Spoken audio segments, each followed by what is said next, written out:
ওই প্রথম প্রেমটা যখন ভেঙে যায় না, তখন আমার খুব পবিত্র একটা মন থাকে, আমার ভালোবাসায় কিন্তু কোনো ফারাক থাকে না। ওই মনটা যখন একবার ভেঙে যায়, মানুষ এতটা শক্ত হয়ে যায়, এতটা টার্নিং পয়েন্ট হয়ে যায় যে এই মন আর কেউ ভাঙতে পারবে না। এখন আমি নতুন ভাবে কাউকে ভালোবাসতে পারবো কিনা তাও জানি না। তারপর যখন অনেক অনেক অবহেলা করতো, অনেক কষ্ট দিত, তারপর আমি কুকুরের মতো ওর কাছে থেকেই গেছিলাম দায়িত্ববোধটার জন্য, যে ঠিক আছে তোমার একটা পজিশন হোক, কারণ আমি যদি এখন এই মুহূর্তে তোমাকে ছেড়ে আসি, তোমার হয়তো অনেক বড় ধরনের ক্ষতি হয়ে যেতে পারে, তুমি হয়তো একা সবকিছু সামলাতে পারবে না।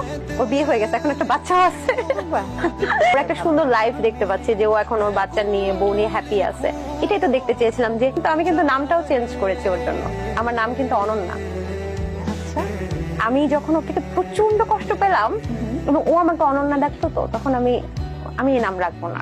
তো এত মানুষ আমাকে সুন্দর বলতেছে, তারপরেও তো আমার শুনতে ইচ্ছে করছে ওই মানুষটা আমাকে একবার বলুক যে আমি খ্যাত না। ওই মানুষটা তো আমাকে বলে নাই। এইভাবেও ভালোবাসা যায়, এভাবেও পাশে থাকে।